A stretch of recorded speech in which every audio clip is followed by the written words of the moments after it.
Oke, si teman-teman, tolong yang koneksinya cukup oke, boleh dinyalakan ya webcamnya, karena perkuliahan kali ini nanti akan Pak Hafid unggah ke YouTube ya, seperti kemarin.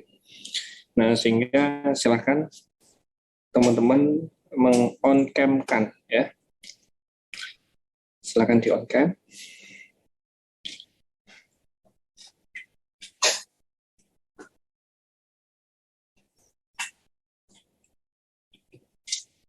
Tes.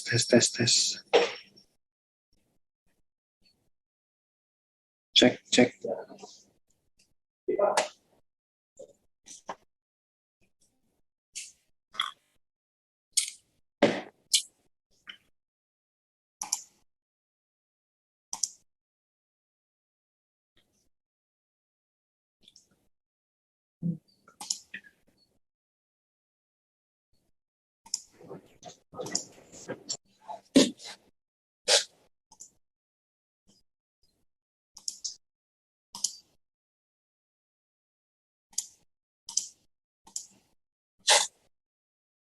Oke.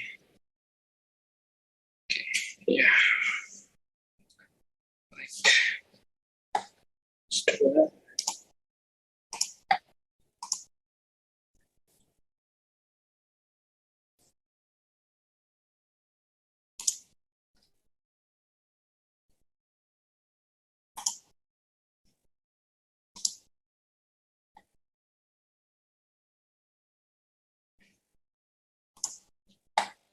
Oke teman-teman, kita akan mulai ya sebentar lagi.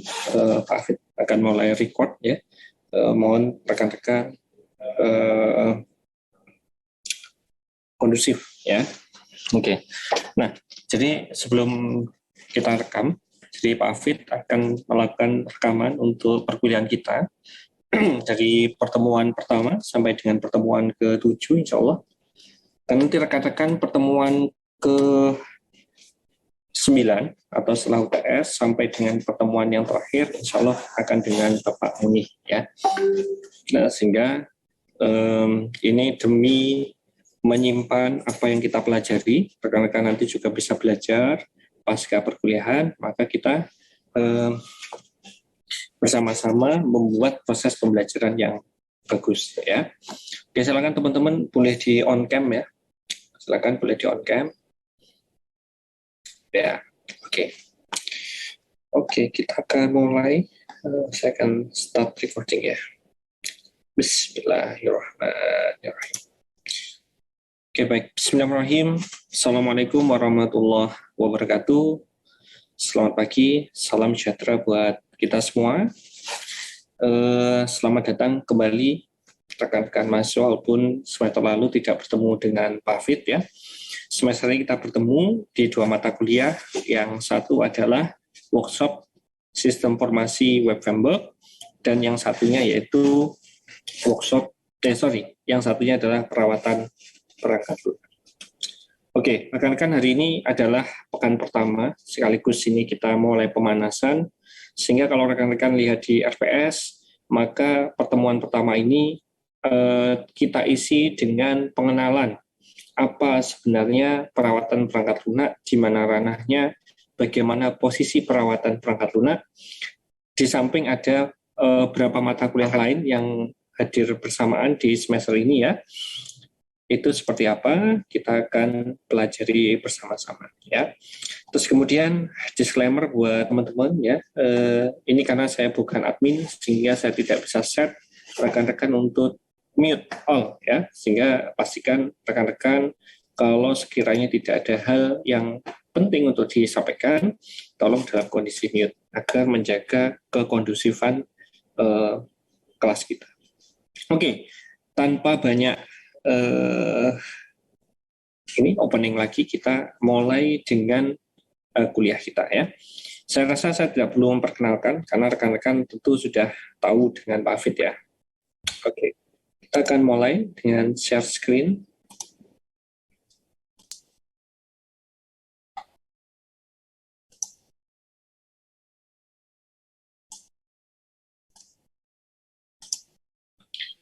Oke, rekan-rekan, ini adalah mata kuliah yang penting. Kenapa saya sampaikan ini penting? Karena mata kuliah ini nanti sangat diperlukan, terutama rekan-rekan yang kalau sepintas saya lihat besok akan menjadi pemimpin-pemimpin di perusahaan, menjadi seorang lead ya di grupnya atau di departemennya dan lain sebagainya. Nah, maka pemahaman terkait keseluruhan dari proses pengembangan itu menjadi hal yang mutlak kalian kuasai. Nah, hari ini kita sampai di mata kuliah dengan kode TF 140704, judulnya itu perawatan perangkat lunak. Hari ini kita akan berbicara atau kita akan berdiskusi terkait dasar perawatan perangkat lunak.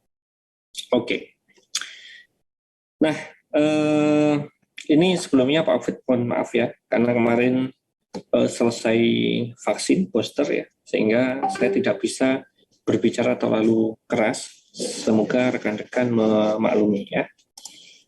Oke, pendahuluan. Nah, sebuah perangkat lunak yang disimpan atau digunakan dalam jangka waktu yang cukup lama akan menimbulkan berbagai masalah.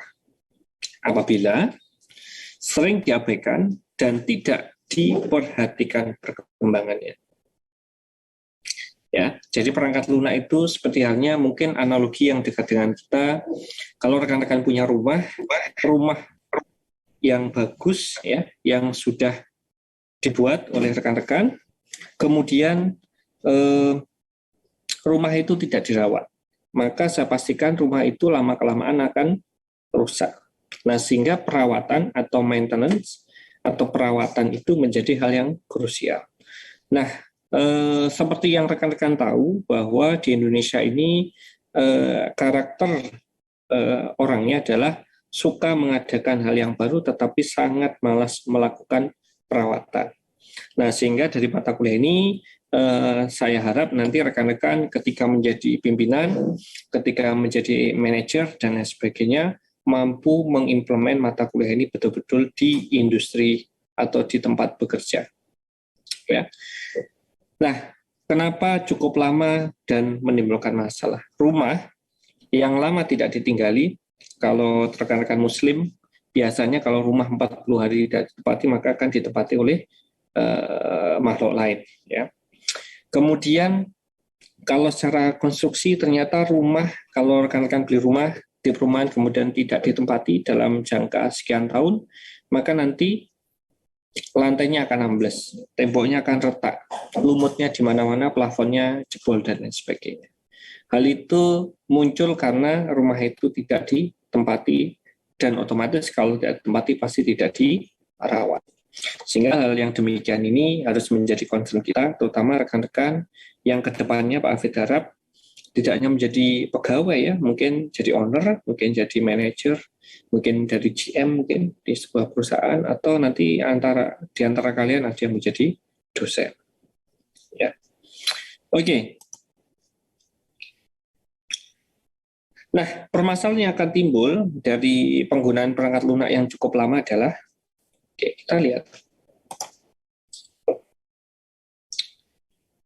Satu, adanya kebutuhan baru.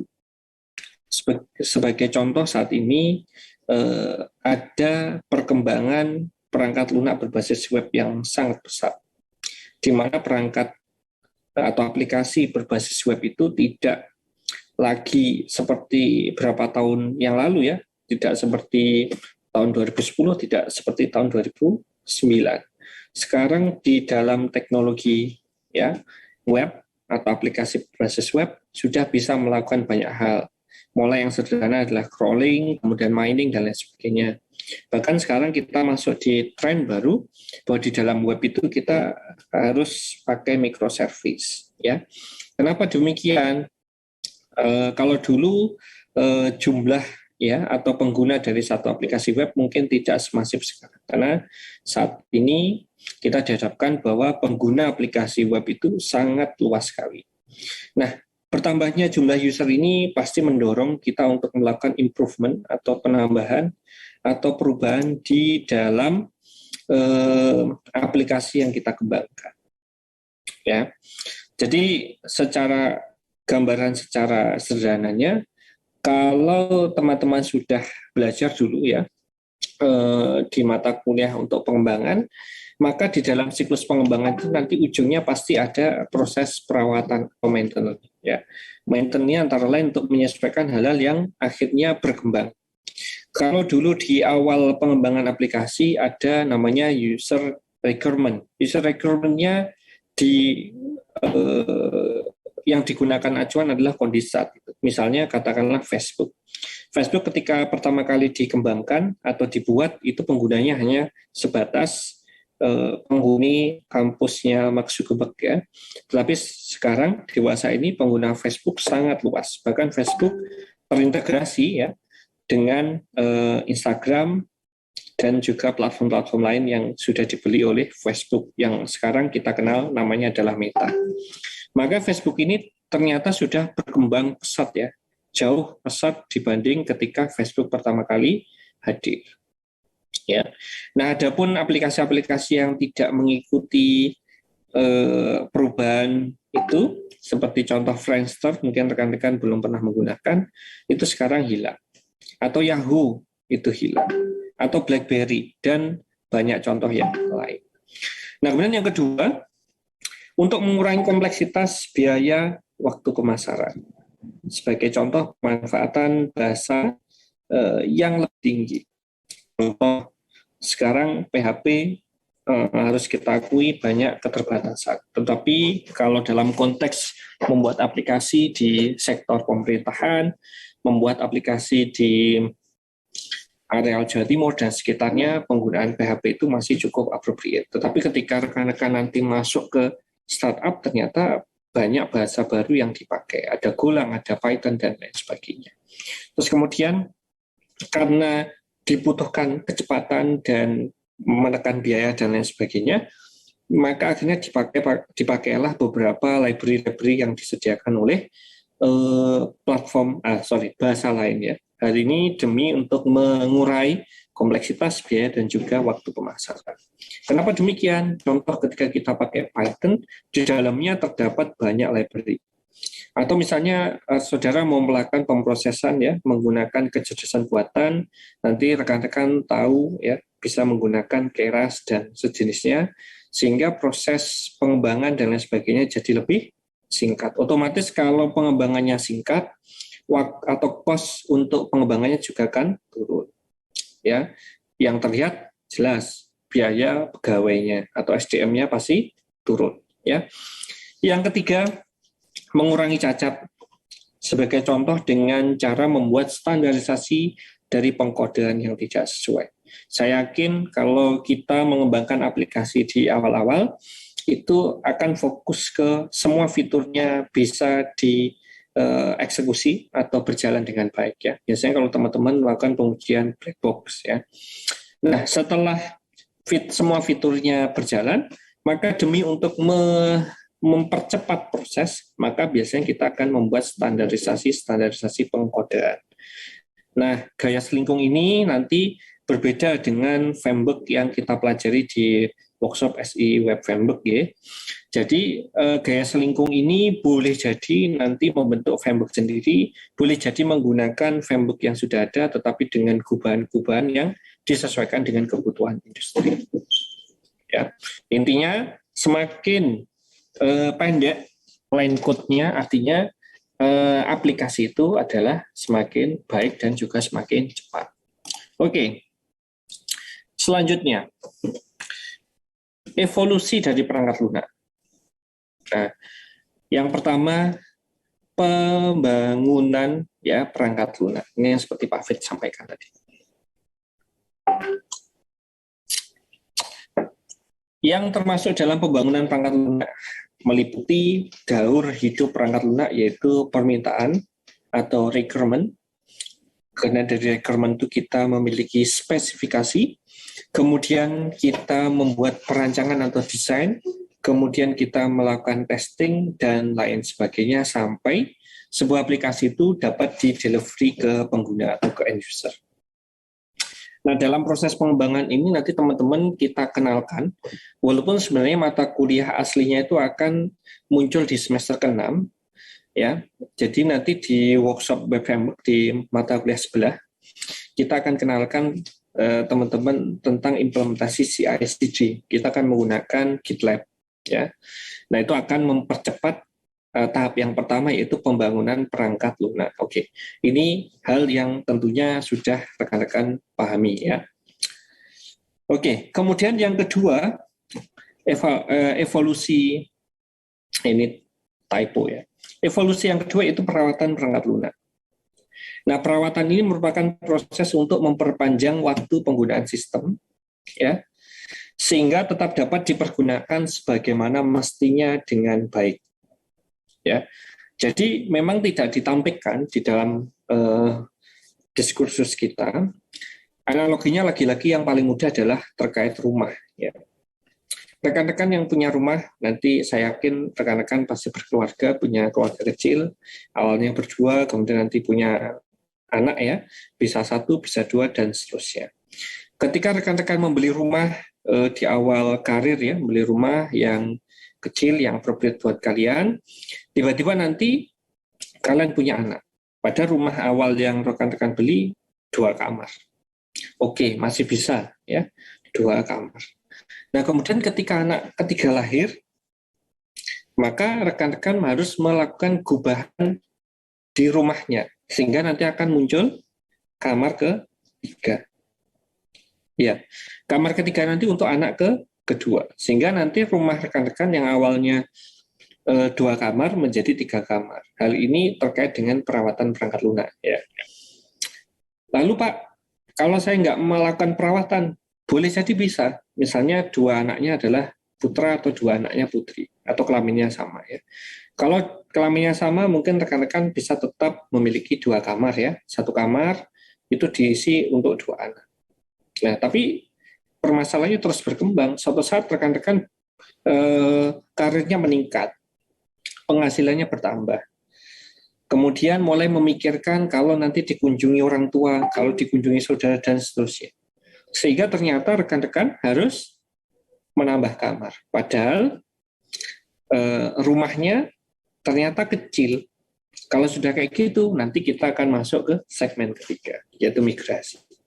Jadi perawatan itu memaksimalkan yang ada, sampai nanti memang sudah sampai ke titik di mana pemaksimalan itu sudah tidak bisa dilakukan. Maka kalau sudah tidak bisa, kita masuk ke segmen ketiga, yaitu migrasi perangkat lunak.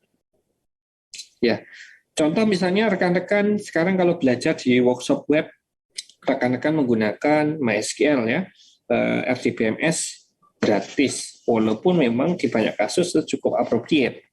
Tetapi dalam perkembangannya mungkin ketika rekan-rekan nanti sudah di perusahaan membutuhkan database yang punya support yang lebih bagus. Katakanlah kalau sama-sama masih struktural bisa ke Oracle. Atau ternyata database yang diperlukan adalah database yang berbasis NoSQL. Maka rekan-rekan nanti harus migrasi, ya, ke NoSQL dari yang terstruktur menjadi ke yang tidak terstruktur, atau dari rumah yang awalnya hanya diperuntukkan untuk keluarga, rekan-rekan, dan juga anak, jadi berubah menjadi rumah yang bisa menampung kalau ada saudara datang, ada orang tua datang, menginap, dan lain sebagainya. Maka kalau sudah rumahnya kecil, nggak muat, uangnya banyak, maka yang saudara lakukan pasti adalah membeli rumah lagi yang lebih proper, dan seterusnya sampai hal-hal yang menjadi keinginan dari rekan-rekan itu tercapai. Nah, kalau hal itu tidak bisa dilakukan, maka rumah yang kecil tadi ketika kedatangan orang tua, ya tentu tidak bisa menampung atau tidak appropriate, ya, ketika dikunjungi saudara pun, ya. Oke, semoga ini analogi yang cukup mudah diterima rekan-rekan. Oke. Dasar dari semua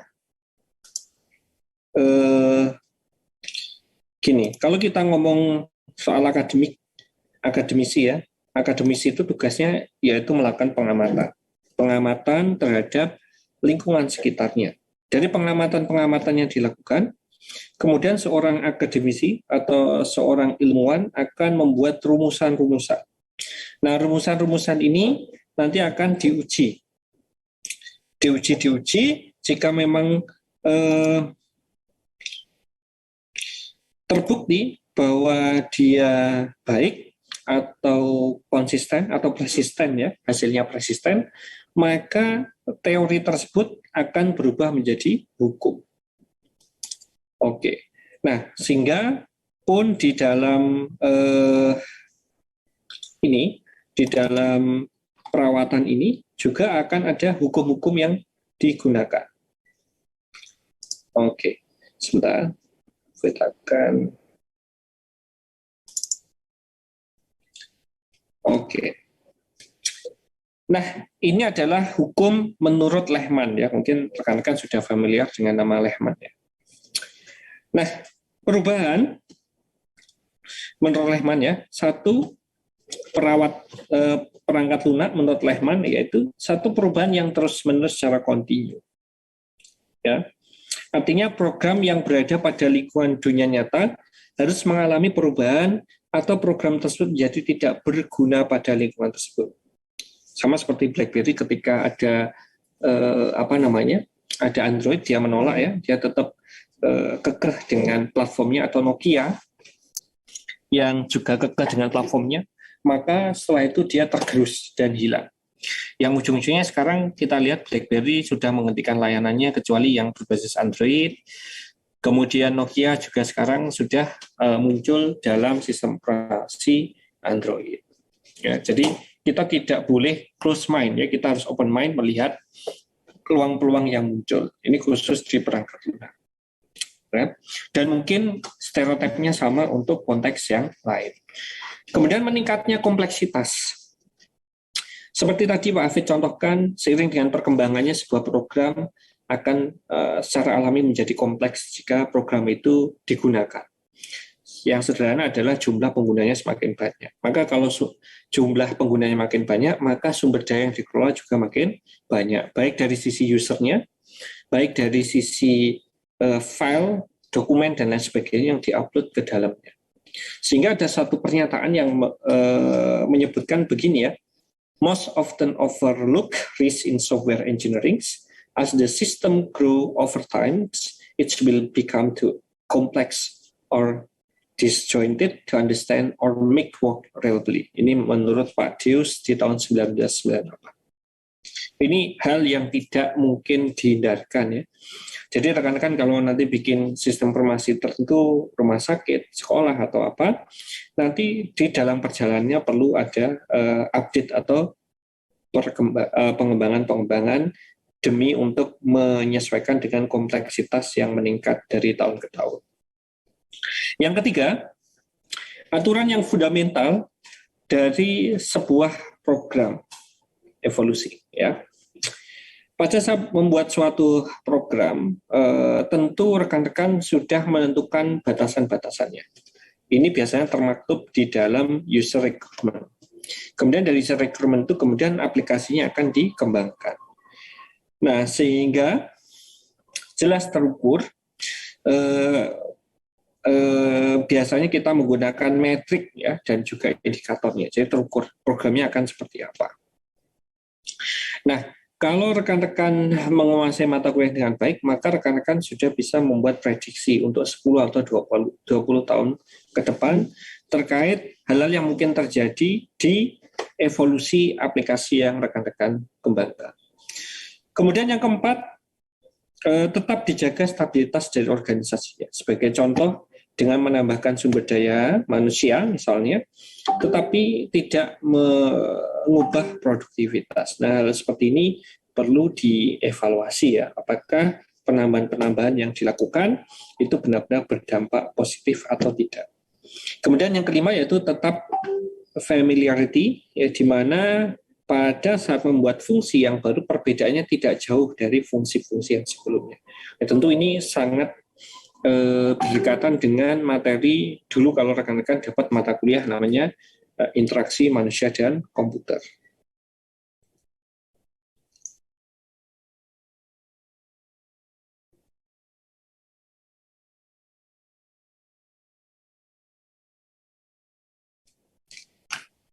Oke, selanjutnya kita beralih dari Lehman. Sekarang kita menuju ke apa itu perawatan perangkat lunak? Seperti yang tadi Pak Fit sampaikan, ini perkenalan ya. Nah, perkenalan ini rekan-rekan harus digiring sampai punya pemahaman apa sebenarnya perawatan perangkat lunak. Yang tadi Pak Fit sudah singgung bahwa nanti kita akan tahu nih posisi di dalam proses pengembangannya seperti apa. Oke, istilah perawatan perangkat lunak digunakan untuk menjabarkan aktivitas dari analisis sistem atau software engineering yang terjadi pada saat hasil produk perangkat lunak sudah digunakan oleh pemakai atau user. Jadi ini adalah sebuah analisis sistem, aktivitas analisis sistem yang dilakukan saat ya aplikasi atau produk atau aplikasi sudah digunakan oleh user. Jadi selama aplikasi yang belum digunakan oleh user, maka kita belum melakukan perawatan perangkat lunak. Itu masih di dalam siklus pengembangan. Nah, yang cukup berbeda lagi, biasanya pengembangan produk perangkat lunak memerlukan waktu antara 1 sampai dengan 2 tahun. Tetapi ternyata fase perawatannya lebih panjang, yaitu menghabiskan 5 sampai dengan 10 tahun. Walaupun dalam prakteknya bisa lebih lama dari itu. Baik pengembangannya ataupun juga perawatannya. Tergantung bagaimana aplikasi rekan-rekan terus survive. Nah, kita kan tidak pernah tahu aplikasi itu akan sampai kapan. Sekarang ada IG yang terus-menerus mengikuti TikTok ya, ada Reels dan lain sebagainya. Itu dalam rangka untuk tetap resisten, tetap eksis ya, sehingga mereka bisa terus digunakan oleh pengguna. Dan kita nggak tahu nanti Instagram itu akan bertahan sampai kapan. Ya. Nah, tapi ini perkiraannya biasanya average di 5 sampai dengan 10 tahun. Oke. Nah, sekarang kita sedikit mengulik mengenai Software Development Life Cycle atau SDLC ya. Oke. Kalau di workshop web kita mengimplementasi CI/CD ya. Kalau keseluruhan proses pengembangan itu kita sebut sebagai SDLC atau Software Development Life Cycle. Nah, pengembangan aplikasi itu selalu dimulai dari planning, rencana ya, mau ngapain, kemudian melakukan analisis ya, lihat kebutuhannya seperti apa, kemudian melakukan proses desain, kemudian melakukan proses implementasi, kemudian testing, integration, dan yang terakhir yaitu maintenance. Selalu seperti itu. Nah, maka proses maintenance itu saudara bisa lihat berada di sini ya, maintenance, ya perawatan. Nah, setiap perawatan, tadi kan sudah disinggung ya, perawatan itu sebenarnya adalah proses software engineering ya, atau pengembangan aplikasi setelah aplikasi tersebut diserahkan kepada pengguna. Maka nanti misalnya kita ambil contoh di Instagram, ternyata kompetitor ya, TikTok, dia cukup populer dengan video singkatnya, maka kemudian Instagram melakukan improvement, dia membuat Reels. Atau misalnya YouTube pun juga melakukan resistensi yang sama, mereka membuat YouTube Beta kalau nggak salah namanya, ya sama ya, Short, YouTube Short atau YouTube Beta. Sama, jadi mereka terus-menerus melakukan maintenance, melakukan pengembangan aplikasi demi untuk menyesuaikan dengan kebutuhan pengguna. Nah, Pak, lalu di dalam software maintenance itu seperti apa sih luasnya? Oke, ini sedikit gambaran, tentu kita tidak bahas hari ini. Oke, nanti perjalanan kita akan mulai dari basic konsep, ya, mulai dari definitions dan juga terminologi, kemudian ada majority of maintenance cost, the natures of maintenance, kemudian evaluations of software, need for maintenance, dan terakhir the categories of maintenance. Ini basic konsepnya. Kemudian yang kedua, kita akan masuk ke apa? Maintenance process. Maintenance process yang pertama yaitu proses models, yang kedua yaitu maintenance activities. Kemudian key issues in software maintenance. Yang pertama technical, yang kedua management, yang ketiga cost and estimations, yang keempat yaitu software maintenance management. Dan yang terakhir nanti kita akan pelajari mengenai techniques for maintenance. Ada yang namanya program comprehensions, ada re-engineering, ada reverse engineering, ada impact analysis. Nah, ini kalau rekan-rekan cermat, biasanya kalau skripsi, teman-teman TKK itu biasa menggunakan reverse engineering. Jadi mereka menyelesaikan aplikasinya dulu, baru menulis laporannya. Jadi mereka mempelajari produk yang sudah jadi, kemudian baru Nah, Pak Hafid harap nanti teman-teman kalau yang di TIF tidak melakukan reverse engineering, tetapi melakukan pengembangan secara terstruktur sesuai dengan siklus pengembangan aplikasi. Oke, rekan-rekan.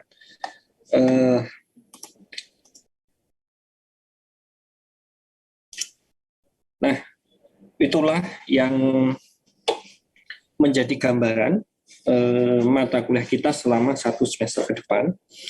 Nah, hal-hal yang perlu diperhatikan oleh rekan-rekan bahwa belajar ini sebenarnya adalah kebutuhan rekan-rekan, ya, bukan kebutuhan dari Pak Hafid ataupun juga Pak Muni. Adapun nanti yang memperoleh hasil dari pembelajaran tentu rekan-rekan sendiri, ya. Sehingga baik Pak Hafid maupun Pak Muni berharap rekan-rekan tetap serius di dalam perkuliahan, walaupun sekarang kita karena Omikron, ya, dan juga situasi pandemi seperti sekarang belum bisa tatap muka. Nah, tetapi sebenarnya kondisi yang demikian ini malah menjadi poin plus, utamanya teman-teman yang punya karakter introvert, ya, jadi belajar itu lebih nyaman. Nah, sehingga Pak Hafid berkomitmen nih selama 7 pertemuan, insya Allah kita akan rekam aktivitas pembelajaran kita. Selain satu, sebenarnya pembelajaran untuk ini nanti Pak Hafid harus mengulangi sepekan 3 kali. Nah, sehingga nanti tentu akan Pak Hafid gonta-ganti, ya. Kalau sekarang Pak Hafid ketemu dengan teman-teman reguler, mungkin di pekan depan Pak Hafid akan rekaman dengan teman-teman Bondowoso. Pekan depannya Pak Hafid boleh jadi nanti rekaman dengan teman-teman internasional, ya. Sehingga nanti rekan-rekan yang harus dilakukan selama sepanjang 1 semester tetap mengisi daftar hadir dan terus mengikuti YouTube dari Pak Hafid, ya. Nah, adapun nanti link YouTube-nya setelah Pak Hafid upload, ya. Jadi ini selesai dari OBS, nanti Pak Hafid biasanya sedikit up sound dan dikasih sedikit tambahan, ya. Itu nanti rekan-rekan bisa lihat di situ. Nah, dan diperbolehkan, ya, rekan-rekan nanti subscribe dan juga like, ya, videonya, biar videonya mudah diketahui, ya, update setiap pekannya. Karena demikian, ini karena masih perkenalan, ini tentunya belum ada 2 arah, ya, tetapi nanti di menjelang UTS nanti Pak Hafid akan ada tugasnya presentasi. Karena sekarang kita di era pandemi, maka presentasinya nanti adalah rekan-rekan membuat video, ya. Nanti rekan-rekan silakan boleh belajar menggunakan OBS, ya, atau juga bisa direkam menggunakan Zoom langsung, tapi usahakan kualitasnya tinggi.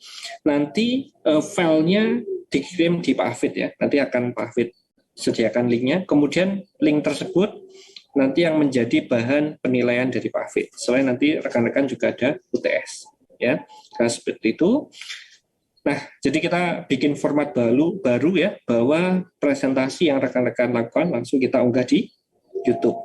Kemudian nanti setelah diunggah, penilaian cukup gampang. Selain nanti ada nilai dari Pak Hafid, nanti juga akan ada nilai dari view dan juga like-nya, ya, seperti biasa. Jadi Pak Hafid, ini ada ilmunya, ya, teman-teman. Yang demikian ini kalau dalam ilmu IT kita sebut sebagai gamification. Nanti rekan-rekan bisa lihat papernya, ya. Termasuk yang Pak Hafid sampaikan ini juga dari paper, ya. Ini rekan-rekan bisa lihat di sini. Pak Hafid tunjukkan papernya. Inilah paper, nanti rekan-rekan juga bisa mencari, ya. Nah, sini, ya, teman-teman. Ini karyanya Pak Thomas M. Vygotsky, ya. chapter 6 yaitu software maintenance. Rekan-rekan bisa mendapatkan ini. Ya. Bahasa Inggris, Pak. Ya tentu ya, karena kita langsung ngambil dari ini dia. Jadi diagram yang Pak Fit sampaikan berasal dari sini. Oke. Sehingga tidak ada batasan dalam belajar ya, teman-teman bisa belajar dimanapun. Terus kemudian karena sekarang menjadi generasi milenial ya, teman-teman juga harus bisa memanfaatkan teknologi untuk belajar, tidak hanya menikmati ya. Oke, semoga yang sedikit dari Pak Fit ini cukup memberikan gambaran perkuliahan kita selama satu semester ke depan. Insya Allah kita akan berjumpa lagi di pekan depan, tapi tentunya Pak Fit nanti online-nya tidak dengan kalian ya. Pak Fit akan online dengan kelas internasional insya Allah. Sehingga rekan-rekan nanti langsung menikmati versi YouTube-nya. Oke, terus yang tidak boleh lupa terkait presensi ya, silakan tetap presensi di e-learning ya. Kalau belum tersedia, presensinya bisa disampaikan Pak Fit, nanti Pak Fit sampaikan ke tag. Oke, sekian dari saya. Kita akhiri pertemuan kita pada siang hari ini. Ini sudah zuhur, silakan yang muslim sudah sholat zuhur ya. Akhirul kalam, assalamualaikum warahmatullahi wabarakatuh. Terima kasih ya teman-teman ya.